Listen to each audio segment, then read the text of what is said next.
দুঃখী, সামনেই তো বর্ষাকাল আসছে, মুরগিগুলোর থাকা তো অসুবিধা হয়ে যাবে। ঠিকই বলেছিস, বৃষ্টি শুরু হলে তো খামারের মধ্যে পানি ঢুকে যাবে। সেটা নিয়েই তো চিন্তা, খামারের ঘরটা যে নতুন করে বানাবো তার জন্য তো অনেক টাকা লাগবে। চিন্তা করিস না, ওপরওয়ালা ঠিকই কোনো না কোনো ব্যবস্থা করে দিবে।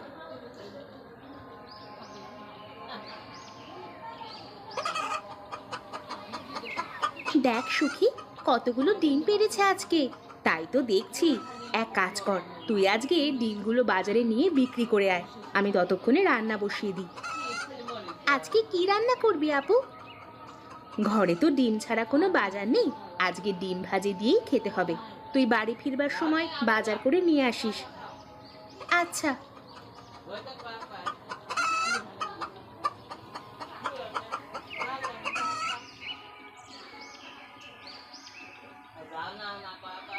ডিমগুলো আমাকে দিয়ে তুই হাত মুখ ধুয়ে নে, বাজারে যেতে হবে। আচ্ছা।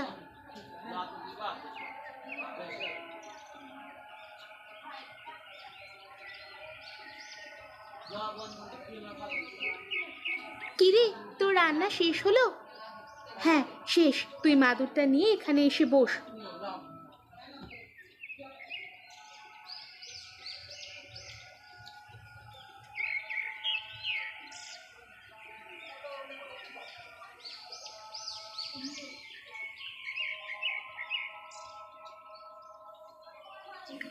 বেলা তো অনেক হলো রে, বাজারে চলে যা, না হলে পরে আবার ডিমগুলো বিক্রি করতে পারবি না।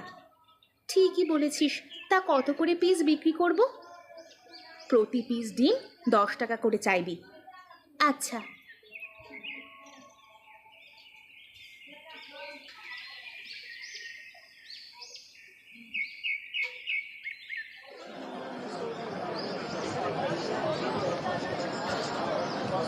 ডিম নিয়ে যান, ডিম, একদম দেশি মুরগির ডিম। এই যে মেয়ে, তা ডিম কত করে হালি? 40 টাকা করে হালি। কিছু কম রাখা যাবে না? না। আচ্ছা, তাহলে আমাকে 1 হালি দাও। এই নাও তোমার টাকা।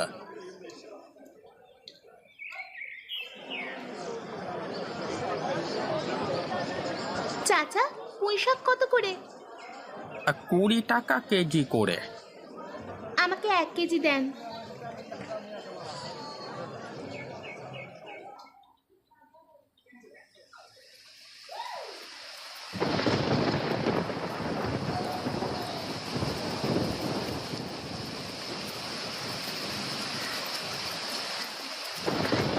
তুই তো ভিজে একেবারে একাকার হয়ে গিয়েছিস, বৃষ্টি দেখে বাড়ির দিকে তাড়াতাড়ি আসবি না?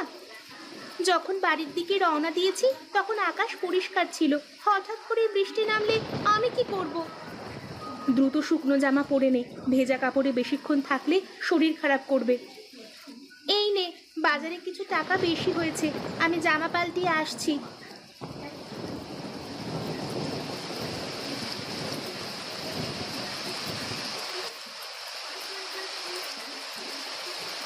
মনে হয় এই বৃষ্টি আর থামবে না। তাই তো মনে হচ্ছে, এমন ভারী বৃষ্টিপাত হলে তো কিছুদিনের মধ্যেই বন্যা হয়ে যাবে। তাহলে তো খুব বিপদ, খামারের মুরগিগুলো যে পানিতে ভেসে যাবে। অত চিন্তা করিস না, যা হবার তা হবেই।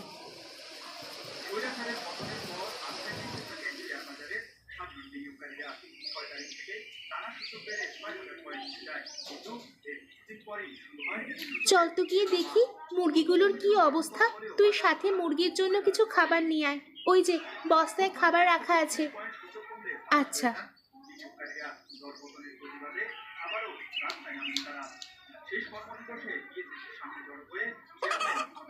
তুই এক কাজ কর, তোর হাতের পাত্রে এই ডিমগুলো জড়ো কর। চাচা, আপনি হঠাৎ কি মনে করে? ঘরে কোনো বাজার নেই, সারা রাত বৃষ্টি হওয়ার ফলে রাস্তার অবস্থা ভালো নয়, তাই বাজারে যাব না। তাই তোমাদের কাছ থেকে ডিম কিনতে আসলাম। আছে তো ডিম? ও আচ্ছা, তা কয়টা ডিম নেবেন? বেশি লাগবে না, ছোট ছেলেটা ডিম ছাড়া খেতে চায় না, 2টো হলেই চলবে। এই দুঃখী, চাচাকে 2টো ডিম এখান থেকে দিয়ে দে তো। এই নাও মা টাকা। টাকা লাগবে না চাচা, আপনি আমাদের প্রতিবেশী, আপনার কাছ থেকে কিভাবে টাকা নিব? তবুও এটা তো তোমাদের কর্ম মা। চাচা, আপনি দোয়া করবেন তাহলেই হবে। সৃষ্টিকর্তা তোমাদের অনেক দিন বাঁচিয়ে রাখুক।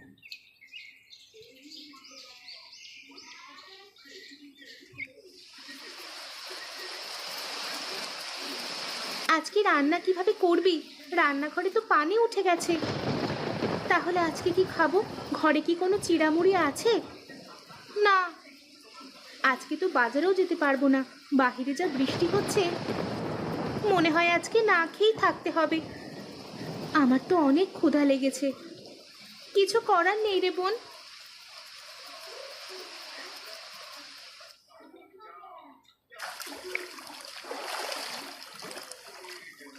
এই দুঃখী, ওঠ, উঠে দেখ কি সর্বনাশ হয়ে গেছে। বাড়ির সব কিছু পানিতে তলিয়ে গিয়েছে।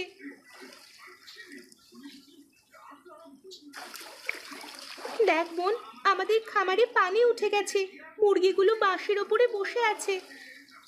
চল আমরা রহিম চাচার বাড়িতে গিয়ে দেখি তারা কি করে।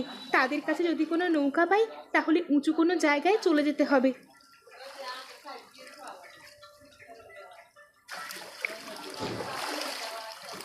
চাচা, আপনাদের কাছে কি শুকনো খাবার আছে? গতকাল থেকে কিছুই খাইনি। হ্যাঁ কিছু আছে, তুমি ভেতরে এসে ওই পাত্র থেকে কিছু খাবার নিয়ে যাও।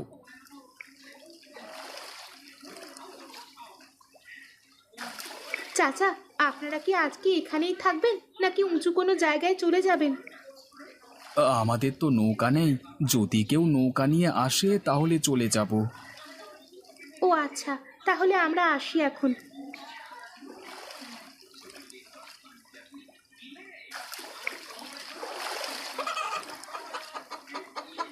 ওই যে দেখ, কে যেন হাতে মুরগি নিয়ে নৌকা দিয়ে চলে যাচ্ছে। ওগুলো তো আমাদের মুরগি, ওদের তো চোর বলে মনে হচ্ছে। এখন তো তাদের ধরতেও পারবো না, তাদের কাছে তো নৌকা আছে। বিধাতা, আমাদের তুমি এ কোন বিপদে ফেলে দিলে। আমাদের শেষ সম্বল মুরগিগুলো ওরা তো চুরি করে নিয়ে গেল। এখন আমরা কি করব, কি খাবো? আমি দেখি কোনো নৌকা দিয়ে মোড়লের বাড়িতে গিয়ে কোনো সাহায্য নিয়ে আসতে পারি কিনা। তাই কর, আমি ঘরের ভিতর খাটের ওপরে বসে থাকি, তুই জলদি গিয়ে দেখ কোনো টাকা পয়সা বা খাবার পাস কিনা। আচ্ছা।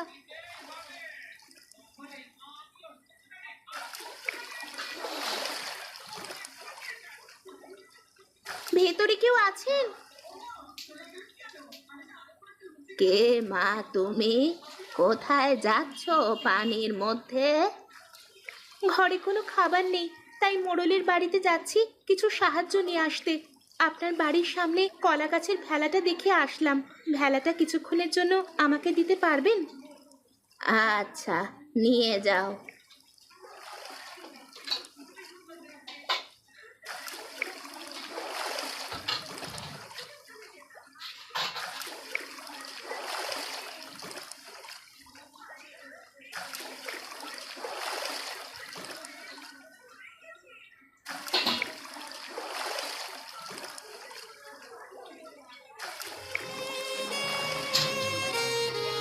আরে তুমি এখানে ভেজা অবস্থায় কেন এসেছো?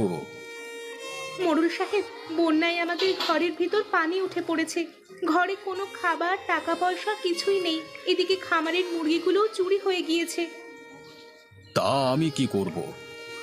যদি কিছু সাহায্য করতেন। তোমার মতো আরো অনেকে সাহায্য নিতে এসেছিল, তা সবাইকে সাহায্য করতে করতে তো আমারই সব শেষ হয়ে যাবে। আমাকে খালি হাতে ফিরিয়ে দিয়েন না। পা ছাড়ো মেয়ে, পা ছাড়ো, আমি কোনো সাহায্য করতে পারবো না, যাও এখান থেকে।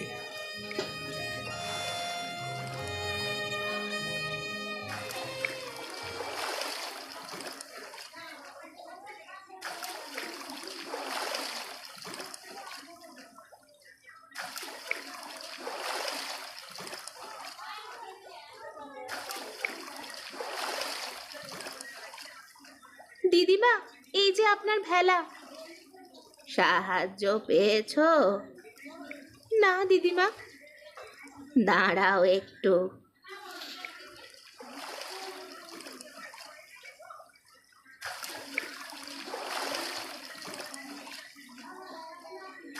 পলিতে কি আছে দিদিমা? শুকনো খাবার। আপনার লাগবে না? আমি একা মানুষ, আমার খাবার কম লাগে, যা বেশি হবে সেগুলো থেকে তোমাকে দিলাম। আপনার উপকারের কথা আমি কখনো ভুলবো না। মানুষ তো মানুষের জন্যই। এখন তুমি বাড়ি যাও, বৃষ্টি এসে পড়বে আবার। আমি আসি তাহলে।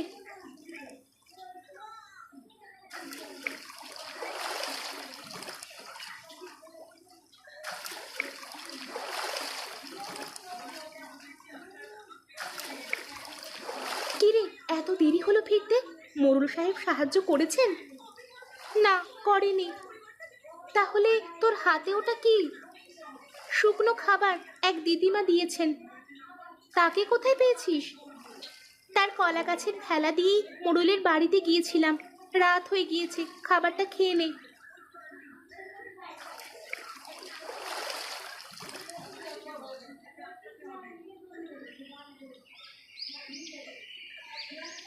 আমাদের কাছে তো কোনো টাকা পয়সা নেই রে, কি করে সংসার চলবে? আমাদের বাড়ির পেছনে যে পুকুর আছে, সেখানে মাছ চাষ করলে কেমন হয়? পরে না হয় অন্য কোনো কাজ করা যাবে।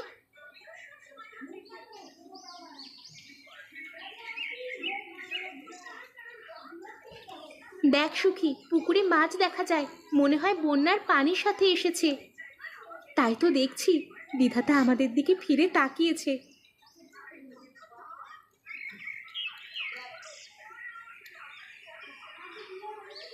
আমাকে কিছু মাছ আর দুটো মুরগি দিস তো, একজনকে দেখতে যাব। কোথায় নিয়ে যাবি এগুলো? দিদিমাকে দেখতে যাব। আচ্ছা, নিয়ে যাস।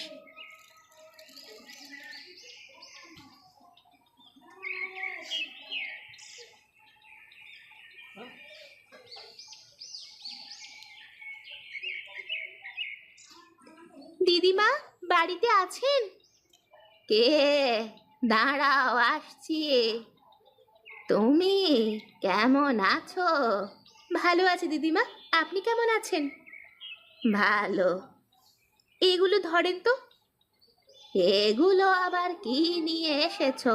কেন আবার এগুলো নিয়ে এলে? রাখেন না আপনি। আচ্ছা, আমি আসি তাহলে। আমাদের বাড়িতে বেড়াতে যাবেন একদিন, কেমন?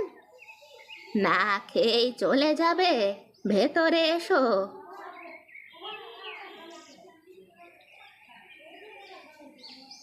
আমরা দু বোন নানা কারণে আমাদের পড়াশুনো চালাতে পারিনি।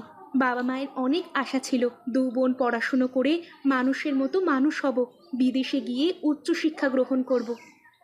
চল আমরা চেষ্টা করি আমাদের বাবা মায়ের স্বপ্ন পূরণ করতে।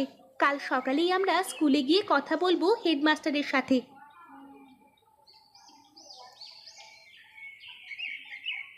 পরের দিন সকাল সকাল সুখী আর দুঃখী চলে যায় স্কুলে। তারা আগে সপ্তম শ্রেণী পর্যন্ত পড়েছে, তাই হেডমাস্টার তাদেরকে অষ্টম শ্রেণীতে ভর্তি করে নেয়।